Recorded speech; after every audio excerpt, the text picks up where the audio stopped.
अस्सलाम वालेकुम। BBN खबरनामा में आपका खैर मक़दम है। मैं हूं आफरीन शमीम। खबरनामा की शुरुआत से पहले देखते हैं हेडलाइंस।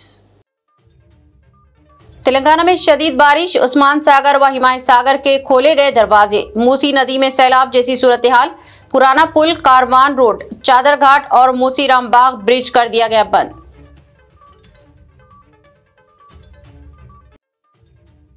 मूसी नदी का पानी कई निशिबी बस्तियों के मकानात में दाखिल। अवाम की महफूज मुकामात को मुंतकिली, आरजी कैंप्स का क़याम, ड्रोन्स के जरिए पानी व खाने की फराहमी। हाइड्रा कमिश्नर व MLA अहमद बलाला का दौरा।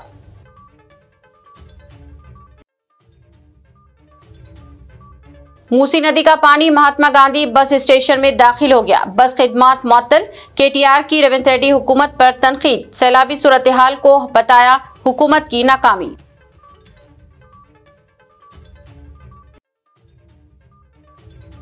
B शिवाधर रेड्डी को बनाया गया तेलंगाना का नया DGP। तेलंगाना में IPS ओहदेदारों के बड़े पैमाने पर तबादले। VC सजनार होंगे हैदराबाद के नए पुलिस कमिश्नर।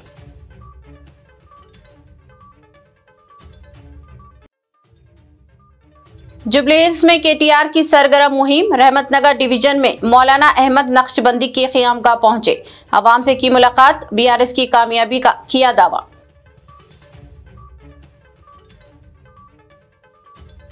अब खबरें तफसील से। शहर में शदीद बारिश के बाद उस्मान सागर और हिमायत सागर के पानी के अखराज से मूसी नदी में सैलाब जैसी सूरत हाल पैदा हो गई है, जिसके नतीजे में 3 अहम सड़कें और ब्रिज मुकम्मल तौर पर ज़ेराब आ गए हैं। देखते हैं तफसीली रिपोर्ट। शहर और अतराफ में जारी शदीद बारिश के बाद जुड़वा ज़खायर-ए-आब उस्मान सागर और हिमायत सागर के दरवाजे खोलकर पानी का इखराज किया जा रहा है, जिसके नतीजे में मूसी नदी एक तरह से उबल पड़ी है और शहर में ऐसी सूरत हाल पैदा हो गई है जिसका पहले कभी सामना करना नहीं पड़ा था। उस्मान सागर और हिमायत सागर से जो पानी छोड़ा गया है उसने मूसी नदी में सैलाबी जैसी सूरत हाल पैदा हो गई और इसके असरात हैदराबाद शहर पर भी देखे जा रहे हैं। पानी के इखराज के नतीजे में शहर में 3 अहम सड़कें पूरी तरह से ज़ेराब आ गई। पुराना पुल के करीब 100 फीट वाली रोड पर भी पानी भर गया और उस पर गाड़ियों का गुजर मुश्किल हो गया। इसी तरह चादरघाट का काजवे भी पानी में डूब गया और वहाँ भी ट्रैफिक की आमदोरफ्त मुमकिन नहीं है। मुसरामबाग ब्रिज पर से भी भारी मिक़दार में पानी बह रहा है, जिसके बाद इस ब्रिज का इस्तेमाल भी मुमकिन नहीं रहा। पानी के तेज़ बहाव को देखते हुए अहदेदारों की जानिब से इन तीनों ब्रिजेस को बंद कर दिया गया है। इन ब्रिजेस से ट्रैफिक की आमदोरफ्त पूरी तरह से रोक दी गई। आला अहदेदारों की जानिब से सूरत हाल पर करीबी नज़र रखी जा रही है और आवाम को मुश्किलात से बचाने फौरी इक़दाम किए जा रहे हैं। हालांकि बारिश का सिलसिला थमा हुआ है, ताहम मूसी नदी में पानी के बहाव में बहुत ज़्यादा इजाफे की वजह से यह सूरत हाल पैदा हुई है। कमिश्नर बल्दिया RV किरणन ने आज मुसरामबाग ब्रिज के इलाके का दौरा किया और वहां सूरत हाल का जायज़ा लिया। मिस्टर किरणन ने पानी के बहाव की तेज़ी का जायज़ा लेते हुए मुतालिका अहदेदारों को दरकार इक़दामात करने की हिदायत दी। उन्होंने कहा कि अवाम को मुमकिना हद तक मुश्किलात से बचाने में कोई कसर बाकी नहीं रखी जानी चाहिए। जिन 3 ब्रिजेस और सड़कों को बंद किया गया वहां पुलिस की जानिब से रुकावटें लगा दी गई है और अमले को भी मुतय्यन कर दिया गया है। हैदराबाद में लगातार जो बारिश हुए बारिश को देखते हुए हिमायत सागर के जो दरवाजे खोल देने के बाद आज देख सकते हैं कि इस वक्त हम MGBS बस डिपो के पास है, जहां पर जो फ्लाईओवर जो है वो फ्लाईओवर के पास जो नाला है वो नाले में से कितनी रफ्तार से यहाँ पर से पानी गुजर जा रहा है देखिए आप। और जो करीब में काफ़ी रिस्क उठाते हुए जो लोग वहाँ पर मौजूद है, आप देख सकते हैं कि मैं हमारे कैमरामैन से कहूँगा कि वो बताए कि कितना रिस्क उठाकर वहाँ पर जो टेंट वगैरह डाल के जो लोग रहते हैं, तो लोगों को क्या ऐसा हाइड्रा की क्या इस वक्त नज़र नहीं पड़ी वैसे चीज़ों पे मैं पूछना चाहता हूँ हैदराबाद से। और देखिए कि ख़ास तौर पे कि काफ़ी तेज़ पानी का बहाव यहाँ से दिख रहा है और हम कुछ डिपो के यहाँ पर ज़िम्मेदार के लोगों से बात की है कि उन लोगों ने बताया कि आज यहाँ पर जो जिस तरीके से बस यहाँ से जो रवाना होते थे तकरीबन बसों को आज रोक दिया गया है, आज बंद कर दिया गया है, ताकि पानी अगर ये कम हुआ तो शायद यहाँ से बसें जाने के लिए रास्ता दिया जाएगा। क्योंकि कल रात में जिस तरीके से बारिश हुई थी तो ये ब्रिज के ऊपर तक पानी आया था। इस वजह से देखते हुए यहाँ के बस डिपो के जो जिम्मेदार होते हैं जैसा कि अभी देखिए डीएसपी साहब भी यहाँ पर मौजूद थे, तो उन्होंने बताया कि पानी अगर कम हुआ तो बसों का रास्ता देंगे जाने के लिए, वरना अगर आज भी अगर बारिश अगर इस तरीके से हुई तो बसेस को रोक दिया जाएगा। तो यहाँ से जो बसेस से जो जाने वाले, जो अपने अपने घरों को, जो डिस्ट्रिक्टों को जाने वाले, हम उनके तरफ भी एक नज़र डालते हैं कि देखिए किस तरीके से वो लोग को परेशानी हो रही है कि अपने अपने मुकाम को जाने के लिए। अब बताया जा रहा है कि ये लोग कहीं डिस्ट्रिक्ट से, मेदक से, कामारेड्डी, महबूब नगर और तकरीबन ज़िलों से यहाँ पर जो आए थे, फिर पलट के अपने मुकाम जाना चाह रहे थे, तो लोग कितनी तकलीफ़ हो रही। जिस तरह से यहाँ पर कोई ऐसी सहूलत नहीं है जो यहाँ से कुछ बसेस वहाँ तक जाए। बाहर देखा जाता है कि बसेस जो डिपो में चलते थे वो बाहर से पिकअप किया जा रहा है, पब्लिक को बाहर से जो जहाँ तक जाना चाह रही है वहाँ तक ले जाने की, यहाँ पर कुछ तो सहायता देने की कोशिश कर रही है और कुछ तो सहायता देने की कोशिश कर रही है। यहाँ पर तमाम DRF टीम भी है और वजरा की भी यहाँ पर रीजन ऑफिसर्स भी यहाँ पर मौजूद है। हम यही कहना चाहते हैं कि आने वाले वक्त में भी बारिश, यानी कि आज भी बारिश हो सकता है, कि लिहाजा अपने अपने मुकामों पे अगर कोई ज़रूरत काम अगर आ पड़े तो तभी अपने घर से बाहर निकलिए आप। और हम कई जगह के इस तरीके के हम वीडियोज़ आपको बताएंगे, देखते रहिए BBN न्यूज़। मूसी नदी में उस्मान सागर और हिमायत सागर के पानी के अखराज के नतीजे में निशिबी बस्तियों में मकानात ज़ेराब आ गए, जिसके बाद अवाम को महफूज मकामात की तरफ मुंतकिल किया गया और आर्जी कैंपों में इब्तदाई व तिब्बी रिहायशी सहूलियात फराहम की गई। मूसी नदी में उस्मान सागर और हिमायत सागर के दरवाजे खोलकर पानी छोड़े जाने के नतीजे में नदी के किनारे आबाद नशीबी बस्तियों में जुमा की रात देर गए अचानक पानी दाखिल हो गया। पानी के बहाव में गैर मामूली तेजी के बायस चादरघाट के करीब वाक़े मूसी नगर, शंकर नगर और कोल नाका अंबरपेट के मुतादिद कॉलोनियों के मकानात ज़ेराब आ गए। इन इलाकों में रिहाइश पज़ीर अवाम के लिए घरों में रहना इंतहाई ख़तरनाक बन गया, जिसके बाद बड़े पैमाने पर महफूज मकामात की तरफ इनकला शुरू किया गया। मजलिस के रुकन असम्बली मलकपेट अहमद बलाला ने हाइड्रा के कमिश्नर AV रंगनाथ की हमरा मुतासिरा इलाकों का दौरा भी किया और सूरत हाल पर करीबी निगरानी रखते हुए फौरी तौर पर इमदादी कार्रवाइयों की निगरानी की। आजमपुरा कॉरपोरेटर और दूसरे मुकामी कायदीन ने रजाकारों के साथ मिलकर मुतासिरा ख़ानदानों को महफूज मकामात पर मुंतकिल करने में अहम रोल अदा किया। कई ख़ानदानों को रात ही आर्जी कैंपों में मुंतकिल किया गया, जहां उनके क़याम व ताम के इंतज़ामात किए गए। इन कैंपों में इब्तदाई तिब्बी सहूलतों के साथ साथ बच्चों, ख़वातीन और बुज़ुर्गों के लिए अलहदा इंतज़ामात किए गए ताकि किसी को दुश्वारी ना हो।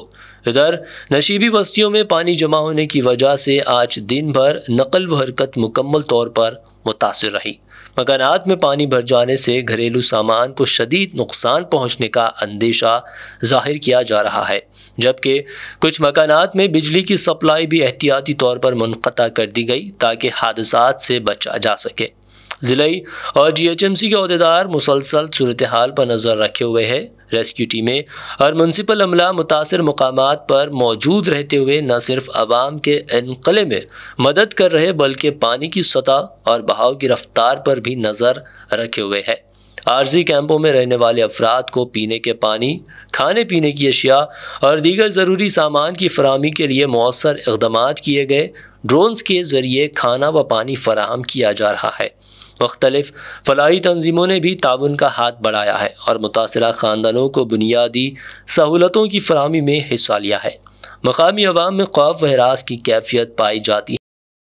चीफ मिनिस्टर तेलंगाना रेवंत रेड्डी ने शहर में सैलाब की सूरत हाल का एक इजलास में जायजा लिया और अहदेदारों को हिदायत दी कि वो मूसी नदी के निशिबी इलाकों में बसने वाले अवाम का महफूज मकामात को तख्लिया करवाएं। उस्मान सागर और हिमायत सागर से पानी के अखराज की वजह से मूसी नदी में पानी छोड़ा जा रहा है और कई निशिबी इलाकों की बस्तियों में पानी दाखिल हो गया है। चीफ मिनिस्टर ने अहदेदारों को हिदायत दी है कि वो मुतासिरा इलाकों में सूरत हाल को बेहतर बनाने हर मुमकिना एहतियाती इक़दाम करना और जिन बस्तियों में पानी दाखिल हो गया है इनके मकीनों को रिलीफ कैंपों में मुंतकिल किया जाए। उन्होंने अहदेदारों को हिदायत दी है कि वो महात्मा गांधी बस स्टेशन से फंसे मुसाफिरों को महफूज मकामात को मुंतकिल करें। दशहरा और दीपावली की तातीलात की वजह से मुसाफिरीन का बस स्टेशनों पर हुजूम देखा जा रहा है। रेवंत रेड्डी ने अहदेदारों से कहा है कि जिन मुकामात पर पानी जमा होता हो वहां डिस्प्ले बोर्ड्स भी लगाएं ताकि गाड़ी चलाने वालों को पानी में फंसने से बचाया जा सके। उन्होंने कहा कि अवाम को तकालीफ से बचाएं बगैर ट्रैफिक का रुख मोड़ने के इक़दाम भी किए जाएं।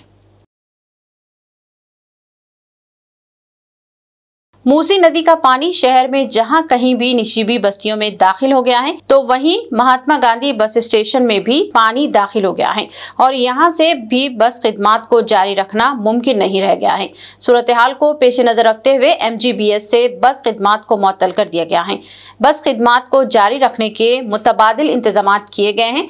आदिलाबाद, करीमनगर, मेदक, निजामाबाद और दीगर इलाकों को जाने वाली बसें अब जुबली बस स्टेशन से रवाना होंगी। इस तरह वरंगल और हनमकुंडा जाने वाली बसों को उप्पल चौराहे से रवाना किया जाएगा। सूर्यापेट, नलगुंडा और विजयवाड़ा जाने वाली बसों को LB नगर से रवाना करने का फैसला किया गया है। इसके अलावा महबूबनगर, कर्नूल और बेंगलुरु के लिए बसें आराम घर से चलाई जाएंगी। MG बस स्टैंड में कई प्लेटफॉर्म्स देर आब आ गई हैं और बसों का चलना दुश्वार हो गया है। इसके अलावा मुसाफिरीन की आमदरफ्त भी मुश्किल हो गई है, जिसके पेश नजर ये फैसला किया गया है। मूसी नदी में पानी के गैर मामूली इजाफे और निशिबी बस्तियों के मुतासिर होने के बाद चारमीनार के MLA मीर जुल्फिकार अली ने जोनल कमिश्नर, मुकामी हुक्काम और AIMIM रहनुमाओं के हमरा मुतासिरा इलाकों का दौरा किया और अवाम को डबल बेडरूम मकानात, खाने पीने की अशिया व अद्वियात फराहम करने पर जोर दिया। स्लम एरिया में अवामी मसाइल का जायज़ा लेने के लिए चारमीनार के MLA मीर जुल्फिकार अली ने zonal commissioner, Bahadurpura MRO, AIMIM के MLC रियाजुल हसन अफांदी और दबीरपुरा कारपोरेटर अलमदार वलाजाई के हमरा तफसीली दौरा किया। इस मौके पर मुतासिरा अवाम को डबल बेडरूम मकानात फराहम करने पर जोर दिया गया ताकि वो महफूज और पायदार रिहाइश हासिल कर सके। AIMIM की जानिब से मुतासिरा ख़ानदानों में खाने पीने की अशिया तकसीम की गई और अद्वियात की सहूलत भी फराहम की गई ताकि पानी से पैदा होने वाली बीमारियों का बर वक्त इलाज मुमकिन हो सके।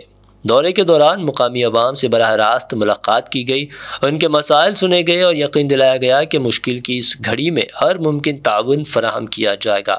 इस मौके पर मजलिस के तमाम जिम्मेदारान मौजूद थे और अवाम की फौरी ज़रूरियात को पूरा करने के लिए सरगर्म अमल नजर आए। नक़ीब मिल्लत अल्लाह बैरिस्टर असदुद्दीन ओवैसी साहब MP और सदर कुल्ली मजलिस इत्तेहादुल मुस्लिमीन की हिदायत पर आली जनाब अकबरुद्दीन ओवैसी साहब क़ायद मुखन्ना और MLA की निगरानी में कल आप तमाम जानते हैं कल रात में गंडीपेट और हिमायत सागर के दरवाज़े खोलने की वजह से मूसा नदी में पानी काफ़ी आ गया और यहाँ पर जो मकानात थे नदी में, मकानात में भी पानी आया। कल रात में भी मैं यहाँ पर आके हमारे आफंदी साहब, अलमदार साहब हमने दौरा किया और यहाँ से लोगों को हमने बाजू स्कूल में, सिटी मॉडल स्कूल आजमपुरा 1 में हमने लोगों को शिफ्ट करवाया और रात में भी इनके खाने का भी इंतज़ाम हमने किया।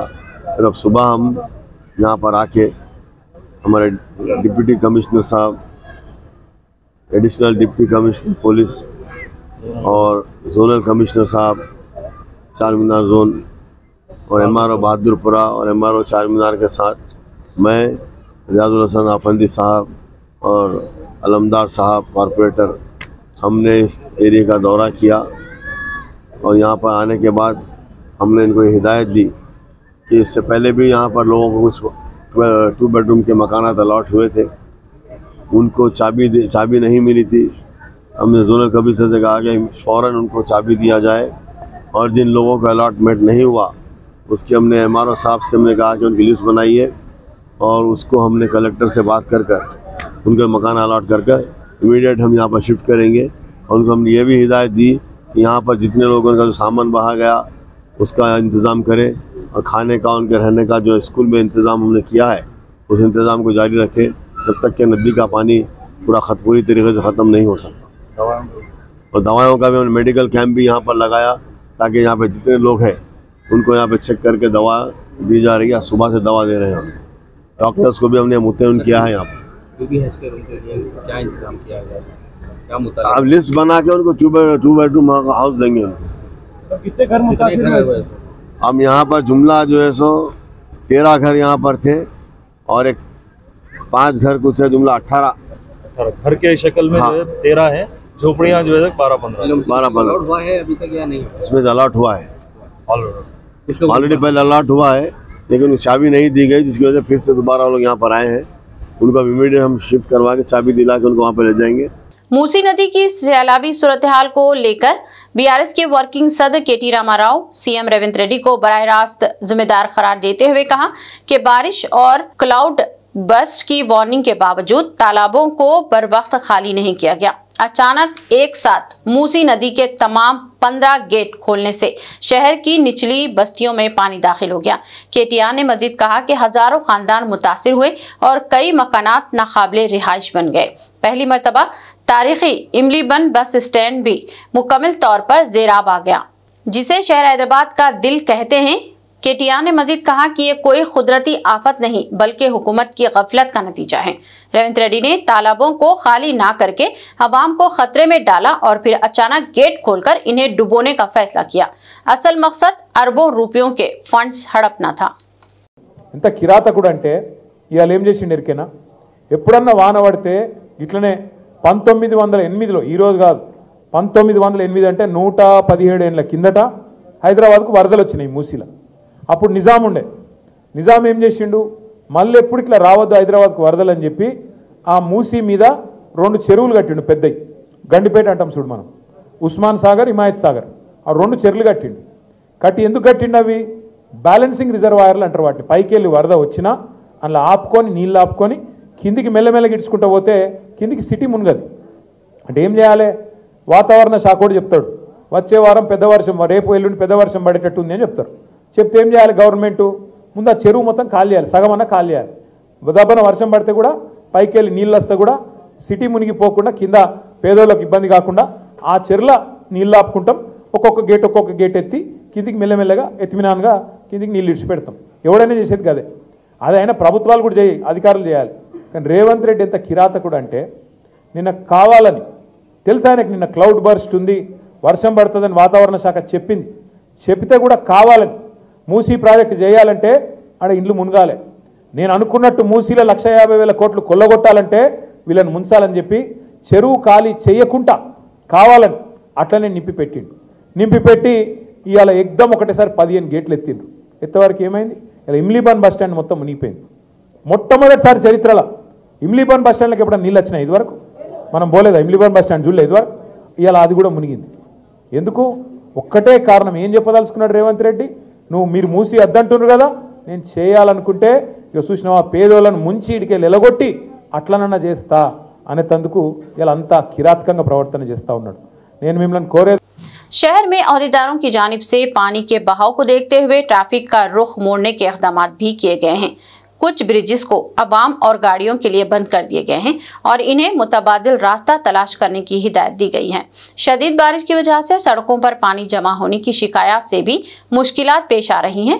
कई मुकामात पर ट्रैफिक जाम की सूरत हाल भी पैदा हुई है। मूसाराम बाग टीवी टावर से चादर घाट जाने वाली मसरूफ तरीन सड़क पर भी आज दिन में जबरदस्त ट्रैफिक जाम की सूरत हाल रही, जिसकी वजह से इस रूट से गुजरने वाले अवाम को मुश्किलात का सामना करना पड़ा।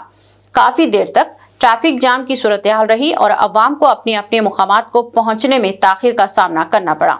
ट्रैफिक पुलिस का अमला ट्रैफिक जाम की सूरत हाल से निपटने और अवाम को रास्ता फराहम करने में मसरूफ देखा गया।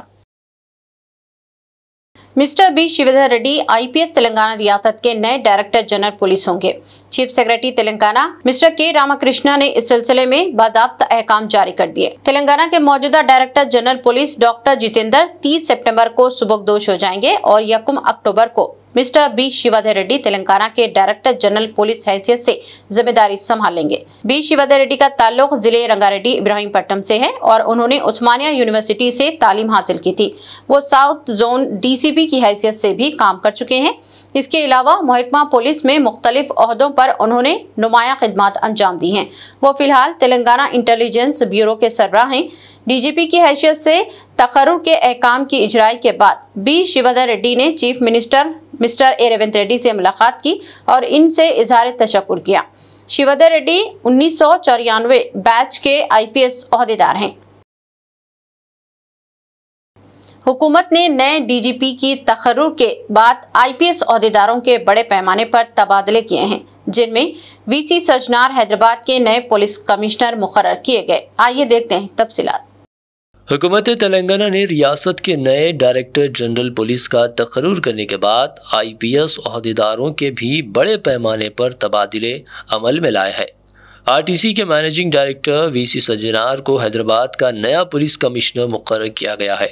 कमिश्नर पुलिस हैदराबाद CV आनंद को स्पेशल चीफ सेक्रेटरी बराए हुकूमत मुकर्रर किया गया है। Mister Ravi Gupta special chief secretary बराए हुकूमत महकमा दाखिला का तबादला करके इन्हें एग्जीक्यूटिव नायब सदरनशीन व डायरेक्टर जनरल कोड गवर्नेंस मुकर्रर किया गया है। Shrimati Shikha Goyal IPS director TG cyber security bureau का तबादला करके डायरेक्टर जनरल विजिलेंस व इन्फोर्समेंट मुकर्रर किया गया है। इन्हें director TG cyber security bureau का इजाफी जिम्मा भी दिया गया है। Shrimati Swati Lakra additional director general police home guards को director general special protection forces की इजाफी जिम्मेदारी सौंपी गई है। मिस्टर तफसीर इकबाल IPS का तबादला करके इन्हें जॉइंट कमिश्नर पुलिस का लॉ एंड ऑर्डर हैदराबाद मुकर्रर किया गया है। Mister Mahesh Bhagwat additional director general police Telangana law and order का तबादला करके इन्हें additional director general police personnel मुकर्रर किया गया है। Shrimati Charu Sinha additional DGP CID को director general anti corruption bureau की जिम्मेदारी सौंपी गई है। इसके अलावा कई अहदेदारों के तबादले करते हुए नई जिम्मेदारियां सौंपी गई है। BRS के वर्किंग सदर KT रामाराव ने कहा कि हैदराबाद मेट्रो ट्रेन प्रोजेक्ट से L&T कंपनी की अलहदगी दरअसल हुकूमत की नाकामी का सबूत है। उन्होंने कहा कि हुकूमत ने मेट्रो ट्रेन को हासिल करने का फैसला किया है, जिसके नतीजे में तेलंगाना के अवाम पर 13,000 रुपये के खर्च का बोझ आयद हो जाएगा। KT रामाराव ने मीडिया से बात करते हुए कहा कि L&T कंपनी की मेट्रो रेल से अलहदगी से ये साबित हो गया है कि हुकूमत की जानिब से अदम ताबून के नतीजे में L&T कंपनी ने इस प्रोजेक्ट से दूरी इख्तियार कर ली है। KTR ने कहा कि दरअसल L&T कंपनी को जो 280 एकड़ अराजी फराहम की गई थी, इस पर चीफ मिनिस्टर की नज़र है और इसीलिए कंपनी से ताउन नहीं किया गया। उन्होंने कहा कि हुकूमत तेलंगाना राइजिंग का नारा दे रही है। अगर वाकई तेलंगाना राइजिंग का नारा दुरुस्त है तो फिर L&T ने मैदान क्यों छोड़ दिया है। उन्होंने कहा कि हुकूमत की जानिब से कंपनी को ब्लैकमेल किया गया था, जिसकी वजह से ये सूरत हाल पैदा हुई है। ఏం జరిగింది ఇవాళ మాకు అర్థమైన కాడికి చివరికి ఆఖరికి ఆ సంస్థ మా వల్ల కాదు ఇక్కడ తెలంగాణలో వ్యాపారం చేయడం అని చెప్పి పారిపోయే పరిస్థితి వచ్చింది. ఎందుకు? దీని వెనకాల లోతైన కుట్ర ఉంది. L&T మీద ముఖ్యమంత్రి గారి పగ ఈ రోజుది కాదు. మేడిగడ్డ బరాజులో 2 పిల్లర్లు కుంగినాయి. 7th బ్లాక్లో 2 పిల్లర్లు కుంగినాయి. ఇది అక్టోబర్ 2023లో. ఆ సంస్థ ఏం చేసిన తర్వాత కాంగ్రెస్ ప్రభుత్వం వచ్చినాక వీళ్ళు పిలిస్తే ముందుకు వచ్చి రాష్ట్ర ప్రజల మీద రూపాయి భారం పడకుండా మేము పునర్నిర్మాణం చేస్తాం 7th బ్లాక్ అని వాళ్ళు ముందుకు వచ్చారు. ఈయన కోపం అది. మేడిగడ్డ కొట్టుకపోవాలని నేను చూస్తుంటే కాళేశ్వరం కూలేశ్వరం అయిపోయిందని చెప్పి నేను రోజు మొత్తుకుంటే నాకు లాభం అవుతుంది, కాళేశ్వరం ప్రాజెక్టును బద్నాం చేసి బతుకుదాం అనుకుంటే వీళ్ళు వాళ్ళ సొంత పైసలు పెట్టి రూపాయి అవసరం లేకుండా రాష్ట్ర ప్రజల మీద భారం పడకుండా L&T సంస్థ మొత్తం కడతానని వస్తే ఇక నేను ఇన్రోల్ చేసిన ప్రచారం అంతా చిల్లర ప్రచారం అని తేలిపోతుంది కదా అనేది ముఖ్యమంత్రి గారి దుగ్ధ. అక్కడ స్టార్ట్ అయింది పంచాయతీ. అక్కడికి వెళ్ళి ఎయిర్పోర్ట్ మెట్రో రద్దు, ఆ తర్వాత L&T మీద మరి ఆ మేడిగడ్డ బరాజ్ మీద అన్నారం బరాజ్ మీద వరుసగా మేడిగడ్డ నుంచి మెట్రో దాకా వెంటాడుతూనే ఉన్నాడు, వాళ్ళని వేధిస్తూనే ఉన్నాడు ఈ ముఖ్యమంత్రి. జైలు వేస్తా అంటాడు. ఈ రకంగా పిచ్చి మాటలు మాట్లాడి చివరికి ఆ L&T అనే సంస్థ కక్షగట్టి మరి ఇవాళ నానా యాగి చేసి వాళ్ళని వెళ్ళిపోయేటట్టు చేసింది కేవలం రేవంత్ రెడ్డి గారే. ఏం తప్పు చేసింది L&T? మీకు అడ్డం వచ్చిందా? మీ బాంబులేటి శ్రీనివాసరెడ్డి గారి కంపెనీకి అడ్డం వచ్చిందా? ఇక్కడ కాంట్రాక్ట్లల్లో ఏమైంది? ఇబ్బంది ఏంది?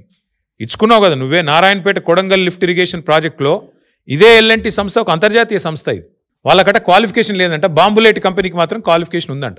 అంటే అంత గొప్ప కంపెనీ బాంబులేటిది, కానీ L&Tకి మాత్రం లేదంట.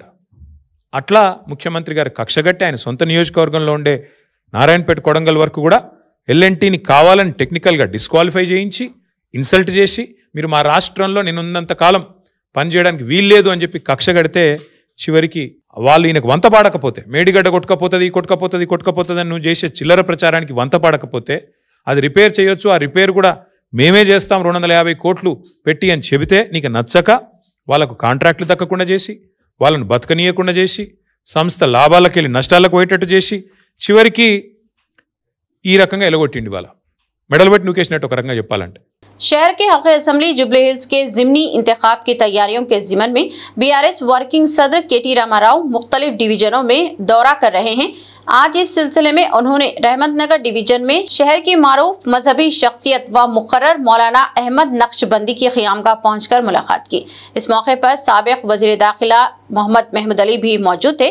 मौलाना अहमद नक्शबंदी ने KTR, मोहम्मद महमूद अली और दूसरों का इस्तकबाल किया। KTR ने इस मौके पर खिताब करते हुए कहा कि कांग्रेस हुकूमत हैड्रा के नाम पर गरीब आवाम के मकानात को मुनहदम कर रही है।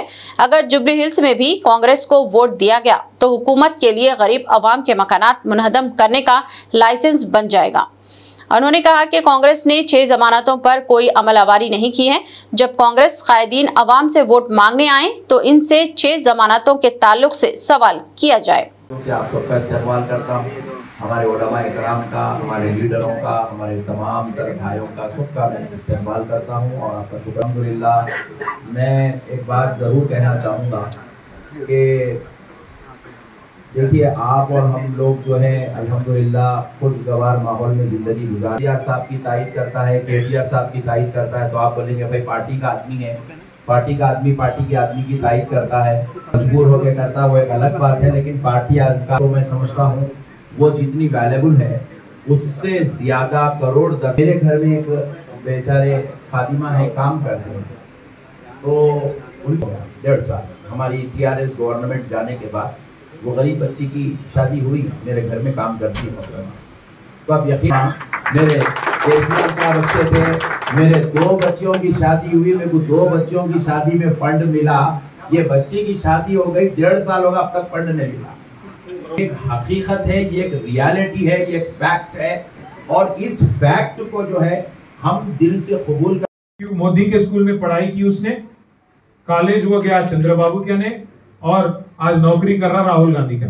बीच में हाई स्कूल छोड़ दिया, हाई स्कूल में हमारे पास था, हाई स्कूल में बच्चा अच्छा नहीं था बल्कि निकाल बाहर गया। हाई स्कूल हमारे यहाँ था, फेल हो गया निकाल दिया। तो आज वो भूल गया, उन्होंने भुलाना चाह रहा हो पर स्कूल गया मोदी करे RSS में, बाद में हाई स्कूल हमारे पास आया था गलती से, फिर वहां से गया चंद्रबाबू करे और बोलता आज की नौकरी में राहुल गांधी के पास कर रहा हूं। आप सोचिए समझिए इस आदमी के जो फितरत है समझने की कोशिश करिए। ये आदमी वहां पे भी टिकने वाला नहीं है, ये आदमी माने रहता। देखो अब मैं आज बोल रहा हूँ, आप याद रखो 2 साल 3 साल बाद जब भी उन्होंने डुबकी मारेगा बीजेपी में, आप याद रखो इस बात को, ये नहीं रहता वहां पे आदमी। और उसकी फितरत जो है सेक्युलर आदमी नहीं है। आप देखिए उसका हालचाल देखिए आप, वरना ये कैसे चला रहे हैं हुकूमत। मोहब्बत की दुकान बोलते राहुल गांधी, काय का मोहब्बत की दुकान, घर थोड़ना मोहब्बत की दुकान है। KCR साहब जब थे हैदराबाद में, उन्होंने 1 लाख गरीबों को जीवो नंबर 58 और 59 में पट्टे दिए। नोटरी जिनके पास था उनकी भी लीगलाइज करने की कोशिश की KCR ने। 1 लाख डबल बेडरूम घर बना के दिए आपको KCR साहब। ये होता है मोहब्बत की दुकान। आप क्या चला रहे हैं आज? ना एक गरीब को कुछ आपकी तरफ से एक स्कीम मिलता है, ना एक गरीब को आपकी तरफ से कोई राहत मिलती है, ना एक गरीब को पट्टा मिलता है, ना एक ईंट लगाए आप, फिर भी आप मोहब्बत की दुकान। बुलडोजर भेजना मोहब्बत की दुकान है क्या घरों पे? हाइड्रा भेजना मोहब्बत। एक ऐसे लीडर जो घरों पे बुलडोजर भेजने वाले हैं, जो आपके साथ बार बार धोखा करने वाले हैं, इनकी अगर आप तारीफ करेंगे, इनकी अगर आप सपोर्ट करेंगे, ये तो वही बात हो गई, अपने उंगली से अपने ही आंख नोचने वाली बात होगी। इसलिए मैं कह रहा हूं भाइयों, आप सोचिए समझिए, बहक मत जाइए। आप किसी भी हाल फिर एक बार जो गुमराह करने की कोशिश, बार बार एक ही चीज कहेंगे लोग, आप याद रखिए, मैं आज बोल रहा हूं याद रखिए, यही बात बोलेंगे बार बार कि बी टीम है बीजेपी। कौन? BRS। मिल जाएंगे भाई ये लोग, मिल जाएंगे ये लोग बोल के बोलेंगे। मैं आपको याद दिलाना चाहता हूं 10 साल KCR साहब की जब हुकूमत थी, अगर हम मिले जुले थे, एक मिनट के लिए मानी उनकी बात, सोचिए अगर हम मिलके थे, अगर हम उनके साथ कुछ चलना। साबिक रियासती वजीर व रुकने assembly BRS T Harish Rao ने कहा कि कांग्रेस हुकूमत ने गुज़िश्ता असम्बली इंतखाबात में 6 जमानतों का ऐलान करते हुए वोट हासिल किए थे, तहम इंतखाबात में कामयाबी के बाद इस वादे को फरामोश कर दिया गया। हरीश राव ने कहा कि अगर जबकि रियासत में मजालिस मुकामी इंतखाबात होने वाले हैं और जुबली हिल्स असम्बली हल्के का ज़िमनी इंतखाब भी होने वाला है तो अवाम को चाहिए कि वो कांग्रेस से सवाल करें। उन्होंने कहा कि जब कांग्रेस कायदीन वोट मांगने आए आए तो इन्हें अपनी राय देने के बजाय इनसे सवाल करना चाहिए। इनसे डटकर सवाल किया जाना चाहिए कि उन्होंने पहले किए गए वादों को क्यों पूरा नहीं किया। हरीश राव ने कहा कि असेंबली में उन्होंने सवाल करने की कोशिश की थी, लेकिन इसका मौका नहीं दिया गया। उन्होंने कहा कि कांग्रेस कायदीन को वादों को फरामोश कर देने पर सवाल करने की जरूरत है। అవ్వకి ఇస్తాం, కోడలికి ఇస్తామన్నాడు, ఇద్దరికి పెన్షన్ ఇస్తామన్నారు, రైతుకి ఇస్తాం, కౌలు రైతుకు ఇస్తాం, ఇద్దరికి ఇస్తామన్నాడు। ఎన్నికల ముందేమో రజనీకాంత్ లెక్క మాట్లాడిండు, ఎన్నికలు అయినాక రేవంత్ రెడ్డి గజనీకాంత్ లాగా మారిపోయింది। ఈరోజు ఇవాళ ఇప్పుడు అన్ని కటింగ్లే, ఏది చూసినా కటింగ్లే పెడుతుండు। ఎట్లా ఉందంటే చీఫ్ మినిస్టర్ అంటే చీఫ్ మినిస్టర్ రేవంత్ రెడ్డి కాదిన cutting minister, cutting master Revanth Reddy అయిపోయింది। ఈయన చీఫ్ మినిస్టర్ రేవంత్ రెడ్డి కాదు, కటింగ్ మాస్టర్ రేవంత్ రెడ్డి। రెండు రకాల కటింగ్లు, ఒకటేమో కేసీఆర్ గారు ప్రభుత్వం ప్రారంభించిన మంచి పనులు, బీఆర్ఎస్ ప్రభుత్వం చేపట్టినటువంటి కార్యక్రమాలకు, భవనాలకు కానీ, ఆసుపత్రులకు కానీ, స్కూళ్ళకు కానీ, కాలేజీలకు కానీ, ఫ్లైఓవర్లకు కానీ, బ్రిడ్జిలకు కానీ, ఎస్టీపీలకు కానీ రిబ్బన్ కటింగ్ చేస్తుడు పోయి। ఒకటేమో రిబ్బన్ కటింగ్, ఇంకోటేమో కేసీఆర్ గారు ప్రారంభించిన మంచి పథకాలు ఉంటే వాటిలో కటింగ్ పెట్టుడు। Like Kalyana Lakshmi cutting, KCR kit cutting, nutrition kit cutting, CM breakfast స్కీమ్కు కటింగు, ఫీజు రియంబర్స్మెంట్కు కటింగు, బతుకమ్మ చీరలకు కటింగు, దళిత బంధు కటింగు, అన్ని కటింగులు పెట్టుడు। అయితే రిబ్బన్ కటింగు లేకపోతే సంక్షేమ పథకాలకు కటింగు। ఇంతకు మించి రేవంత్ రెడ్డి చేసిన ఏముంది? सदर मजलिस बैरिस्टर असदुद्दीन ओवैसी और फ्लोर लीडर अकबरुद्दीन ओवैसी की सरपरस्ती में याकुतपुरा के एमएलए जाफर हुसैन मेराज ने नए अंदाज से तैयार किए गए ओपन एयर जिम का इफ्तिताह किया। इस मंसूबे पर तकरीबन 12.5 लाख रुपये लागत आई है। ये सहूलत मुकामी अवाम के एक देरीना मुतालबे को पूरा करती है, जहां पहले ही लोग योगा और फिटनेस सरगर्मियों के लिए जमा हुआ करते थे। अब जदीद आलात और बेहतर माहौल के साथ ये जिम न सिर्फ अवामी सेहत के मियार को बुलंद करेगा, बल्कि तवन्नाई और बाहमी यगानिगत के कल्चर को भी मजबूत बनाएगा। आज Santosh Nagar division Yakutpura assembly constituency nursery park में एक ओपन जिम का इनॉग्रेशन किया गया है, जिसकी लागत 12.5 लाख रुपये है। यहाँ पर लोगों की रिक्वायरमेंट थी, चूँकि काफ़ी अच्छा नर्सरी पार्क है, यहाँ पे काफ़ी लोग आके योगा भी करते हैं, उसके साथ साथ ख़वातीन और जेंट्स भी यहाँ पर इस जिम का फ़ायदा उठाते हैं। ये पहले यहाँ पर एक आज से कई बरस पहले ओपन जिम था, मगर इक्विपमेंट पूरा ख़राब होने की तरफ से यहाँ के लोगों की बार बार शिकायत थी कि भाई इक्विपमेंट सही नहीं रहने की तरफ से यहाँ पे लोगों को बड़ी दुश्वारी हो रही है। नखीब मिल्लत बैरिस्टर असदुद्दीन ओवैसी साहब की निगरानी में और हबीब मिल्लत की क़यादत के अंदर मजलिस इत्तेहादुल मुस्लिमीन ने ख़ास तौर से यहाँ पर 12.5 लाख रुपए का नया ओपन जिम फिटनेस के हिसाब से लगाया गया है। क्योंकि आज के दौर में आप जानते हैं हर इंसान ये चाहता है कि सेहत के मैदान में अपने आप को फिट रखे, ताकि आने वाले टाइम पे जो भी आज जो जंक फूड होता है या दूसरे चीज़ों की तरफ से तकलीफ़ आती है, तो हमारी पार्टी के तमाम ज़िम्मेदारों ने यह कहा कि यहाँ पर यह जिम होना ज़रूरी है। तो अल्हम्दुलिल्लाह मजलिस इत्तेहादुल मुस्लिमीन नखीब मिल्लत और हबीब मिल्लत की निगरानी के अंदर 12.5 लाख रुपए के इक्विपमेंट दिलाए हैं। इंशाल्लाह यहाँ की आवाम न सिर्फ इससे फ़ायदा उठाएगी बल्कि अपने आप को फिट रखने की कोशिश करेंगे।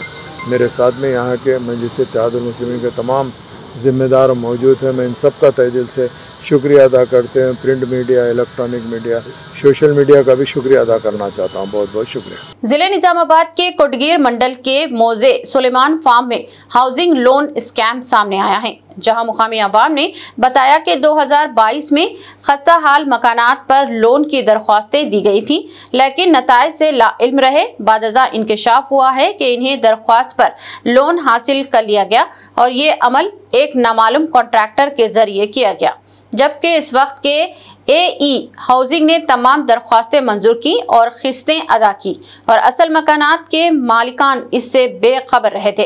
अवाम ने रुकने असेंबली बांसवाड़ा पोचाराम श्रीनिवास रेड्डी, जिले कलेक्टर निजामाबाद और दीगर हुकाम से सख्त कानूनी कार्रवाई और हकीकत पर मबनी जांच की दरख्वास्त की और इस स्कैम ने मोजे सुलेमान फार्म में सनसनी और तशवीश पैदा कर दी है। यहाँ रहते शेख फेरोज मेरा नाम है। फिर झरना बल्कि हमारे भाभी का नाम है, उनके लिए घर होना था हमको, घर नहीं आया हमको। ऑनलाइन में अब ये हुकूमत ने पेपर आन दिए तो ऑनलाइन में घर ले लिए बोल के बता रहा हमको। तुम्हारे नाम पे? किनके नाम पे बता रहा? जरीना बेगम हमारे भाभी होते उन्होंने, उनके नाम पे बता रहा है। ले लिए बोल के बता रहा है? ले लिए बोल के बता रहा है ऐसा। ऑनलाइन में अब ये करिए तो हम घर आ गया बोल के बता रहा। अभी हमारे घर का हल ऐसा है, हमारा तीन है हमारे घर पे अभी, तो हमारे कलेक्टर साहब से इंसाफ होना। कौन सा गाँव तुम्हारा? सुलेमान नगर, तो मंडल रुद्र। अस्सलाम वालेकुम, मेरा नाम जमीर है, सुलेमान नगर रुद्र मंडल। जो अब जो घर के वास्ते एप्लीकेशन दिया था मैं, और मंडल में बता रहा वो घर इससे पहले नेक्स्ट इसमें आ गया बोल के बता रहा। मैं तो घर नहीं लिया, मेरे को तो बिल नहीं आया। अब बता रहा ये घर में 4 भाई रहते हम लोग, 20 साल से इसी तरह मैं किराए के घर में, और मेरे को तो घर नहीं आया, मेरे को तो बिल नहीं आया। मैं ऑनलाइन करा तो ऑलरेडी बता दे रहा घर बन लिए बोल के, मैं तो घर नहीं बंधा ना मेरे को बिल आया। मेरे तो घर की हालत ये है, अब मैं कैसा करना सर? मेरे को तो इंसाफ दिलाना, कलेक्टर साहब से गुजारिश है। मेरे को घर मंजूरी दिए तो जल्द से जल्द मैं बनने के वास्ते रेडी हूँ। భార్య పేరు లత, నా పేరు సురేష్. మేము ఇందిరమ్మ ఇల్లు కోసం దరఖాస్తు చేసుకున్నాము. అయితే ఆన్లైన్లో ఆల్రెడీ దరఖాస్తు పెట్టుకున్నట్టు ఉంది, బిల్లు లేపుకున్నట్టు ఉంది. మేమైతే ₹1 కూడా తీసుకోలేదు. ఎప్పుడు దరఖాస్తు చేసుకోరు? మేము మొన్న ఇందిరమ్మ పథకం కోసం. ఇందిరమ్మనా డబుల్ బెడ్రూమ్ లన్నా? ఇందిరమ్మ పథకం కోసం డబుల్ బెడ్రూమ్ చేసుకుంటే ఆన్లైన్లో చూపిస్తుంది ఆల్రెడీ, కట్టుకున్నట్టు చూపిస్తుంది. మీ పేరు? నా పేరు సురేష్, చిలమలపారం, रुद्र मंडल। वक्फ तरमीमी कानून के खिलाफ Muslim unity and development movement ने 3 अक्टूबर को वरंगल में पुरअमन बंद मनाने का ऐलान किया है। जिले सदर एम.ए. सुभान ने कहा कि वक्फ बोर्ड में मदाखिलत और अदलिया के रवैये के खिलाफ एहतजाज नागुज़ीर हो गया है। उन्होंने कहा कि मुसलमानों को वोट बैंक तक महदूद रखा जा रहा है और इनके हुकूक पामाल किए जा रहे हैं। इस मौके पर मोहम्मद अली जुबैर, मुन्ना भाई, मोहम्मद अयूब, बाबर और दीगर कायदीन भी मौजूद थे। मरकजी हुकूमत जो मुसलमानों के खिलाफ, जो मुसलमानों के आबाई जायदादें हैं, जो 200-300 साल से लेके जो है औकाफी जायदादें हैं, और जब हिंदुस्तान आज़ाद होने के बाद में इन औकाफी जायदादों के लिए खरबूज के लिए वक्फ बोर्ड का जो है वक्फ कानून बनाया गया, और ये दस्तूर के अंदर वक्फ की जो है जो मुराद दी गई है, वक्फ के ताल्लुक से जो दस्तूर में जो सेक्शन बने हैं उसके मुताबिक उस वक्त जो है जो भी बाबा साहेब अम्बेडकर जो दस्तूर लिखे हैं, दस्तूर बनाए हैं, उस दस्तूर के मुताबिक हिंदू भाइयों के लिए देवदाय शाखा और मुसलमानों के लिए औकाफ बोर्ड, वक्फ बोर्ड, वक्फ जायदादों का डिपार्टमेंट, इस तरीके से पूरा अलग अलग बनाया गया दस्तूर में, उसके मुताबिक चलता हुआ आया। लेकिन आज तक इसके बारे में, इससे पहले जब तक ये बीजेपी हुकूमत नहीं आई उस वक्त से पहले कभी कोई शिकायत नहीं थी। ये अलग बात है कि औकाफी जायदादें लाखों एकड़ में हैं और जो मुसलमानों के फलाह व बहबूदी के लिए, मुसलमानों के इस्तेमाल के लिए ये जो है साहिब जायदाद वक्फ करे हैं, और वो वक्फ की हुई जायदादों को वक्फ बोर्ड जो है अपनी तहवील में लेके ये उससे जो है कौम को मुस्तफीद करने की कोशिश कर रही है। కంప్లీట్ గా పూర్తి స్థాయిలో ముస్లిం యూనిటీ అండ్ డెవలప్మెంట్ మూవ్మెంట్ ఆ యొక్క మహాసంస్థలు అనగా ఈ సంస్థలు ఇదివరకు ఏ రకంగా పార్టిసిపేట్ చేసిందో వచ్చేటువంటి రోజుల్లో కూడా మొత్తం ఉద్యమాలన్నింటిలో కూడా తమ యొక్క భాగస్వామ్యం ఖచ్చితంగా ఉంటుందని చెప్పి ఈ సందర్భం కూడా తెలియజేస్తూ ఇవాళ మీటింగ్ పెట్టడం జరిగింది। కాబట్టి మొట్టమొదటి అంశం ఎంయుడిఎం ఈ యొక్క వక్ఫ్ సవరణ చట్టానికి వ్యతిరేకంగా ఆల్ ఇండియా ముస్లిం పర్సనల్ లా బోర్డు తీసుకునేటువంటి ఏ ఉద్యమ స్వరూపాన్నైనా, ఏ ఉద్యమాన్నైనా కానీ, ఏ స్థాయిలోనైనా కానీ, ఇప్పుడు 3వ తేదీ రోజు బంద్ ప్రకటిస్తున్నారు మధ్యాహ్నం వరకు, మార్నింగ్ నుండి ఎస్టాబ్లిష్మెంట్స్ అన్ని కూడా ఆ మధ్యాహ్నం వరకు ఎట్లాగో పిల్ల దసరా కాబట్టి మా వాళ్ళు కూడా ఆలోచించే ఉంటారు, లేసే వరకే 12 అవుతుంది కాబట్టి దుకాణాల బంద్ అనేది అంశం ఇది ఉండవచ్చు. ఎందుకంటే దసరా అంటే తెలంగాణలో ఎవరికి తెలియని విషయం కాదు కాబట్టి. కాకపోతే కొంచెం इख्तिताम से खबर एक नजर हेडलाइंस पर। तेलंगाना में शदीद बारिश, उस्मान सागर व हिमायत सागर के खोले गए दरवाजे, मूसी नदी में सैलाब जैसी सूरत हाल, पुराना पुल, कारवान रोड, चादर घाट और मूसी रामबाग ब्रिज कर दिया गया बंद।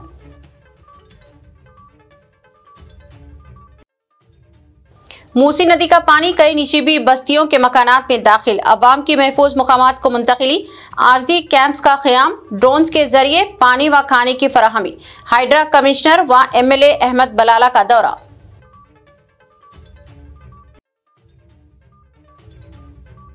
मूसी नदी का पानी महात्मा गांधी बस स्टेशन में दाखिल हो गया, बस खिदमात मुअत्तल, केटीआर की रेवंत रेड्डी हुकूमत पर तनकीद, सैलाबी सूरत हाल को बताया हुकूमत की नाकामी।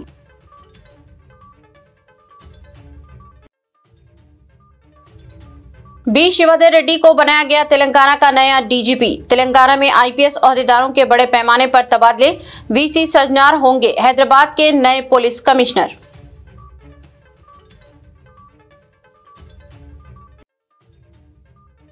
जुबली हिल्स में केटीआर की सरगर्म मुहिम, रहमतनगर डिवीजन में मौलाना अहमद नक्शबंदी के क़यामगाह पहुंचे, अवाम से की मुलाकात, बीआरएस की कामयाबी का किया दावा।